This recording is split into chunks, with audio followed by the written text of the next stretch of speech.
episode 911 of No BS Job Search Advice Radio. I'm your host, Jeff Altman, the Big Game Hunter, and welcome to Monday. Monday, another work week starting, another week of interviewing advice, and as you may or may not know, No BS Job Search Advice Radio for 2017 is focused on interviewing.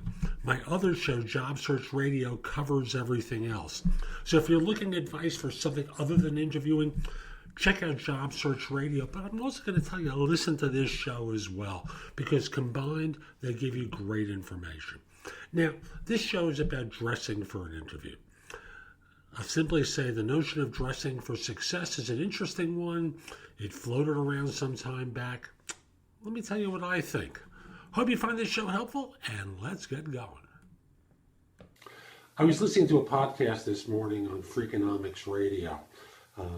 It's a show I enjoy listening to. It was being broadcast on Swell. Swell is an iPhone app. I don't know if it's available for other platforms.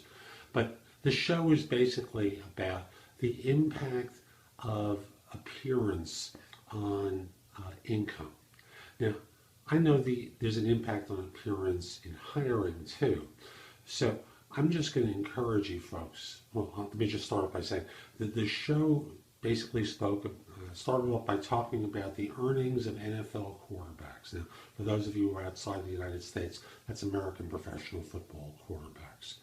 And it was very clear that the income levels of the NFL quarterback who looked better above the average of an NFL quarterback appearance earned more than those without. Now, there was one exception, and that was a relatively junior quarterback who is doing very well, but because of the pay structure in the National Football League, his earnings are artificially kept down. I'm sure they'll get revised in the next year or two.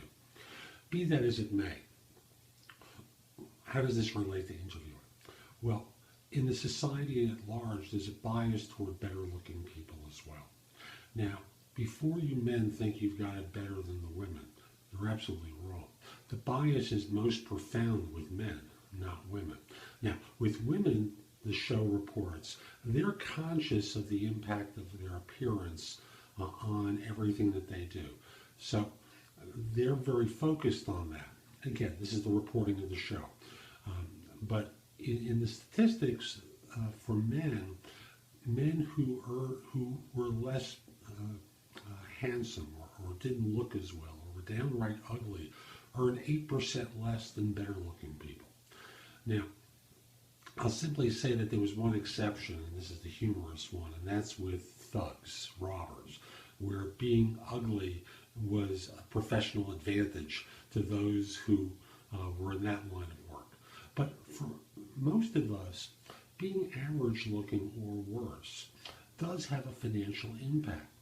Now, I'm not suggesting to go out for plastic surgery. I want to be absolutely clear about that. The however is particularly for you guys who tend to undervalue this. It's important to present yourself extremely well. Now, again, it's not about getting plastic surgery. It's about your wardrobe, your grooming, everything peripherally related to your appearance, that you have something that you can work with, that you need to be prepared with.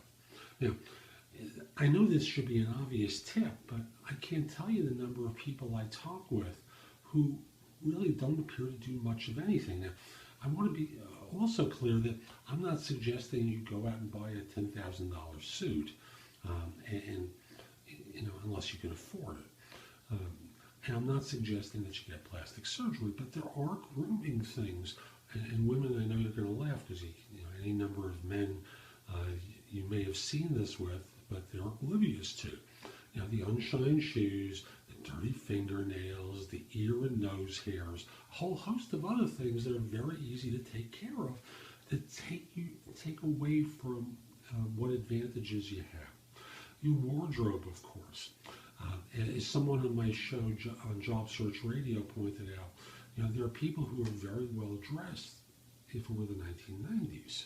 and you need to update your wardrobe in order to look proper for the times.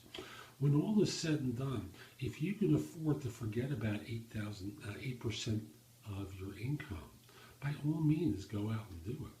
But over the course of your career, that translates into several $100,000, and you don't want to be doing that.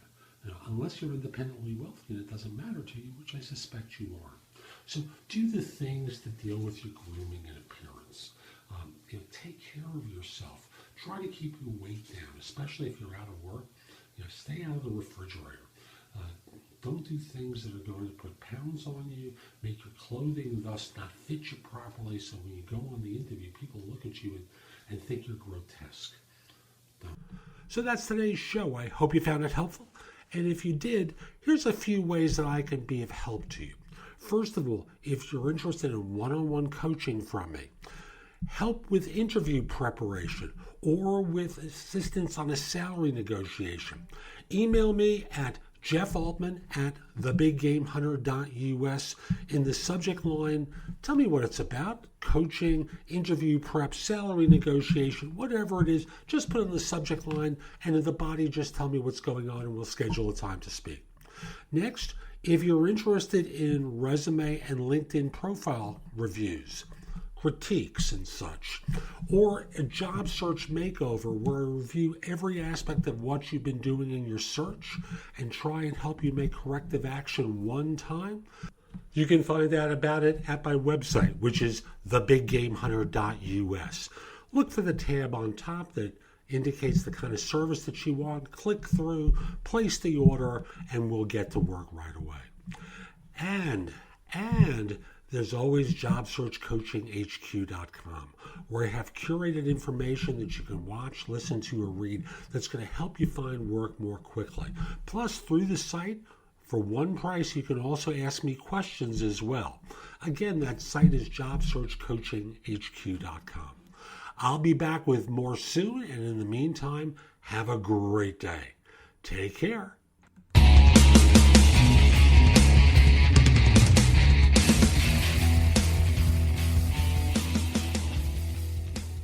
Daddy, where do babies come from? Honey?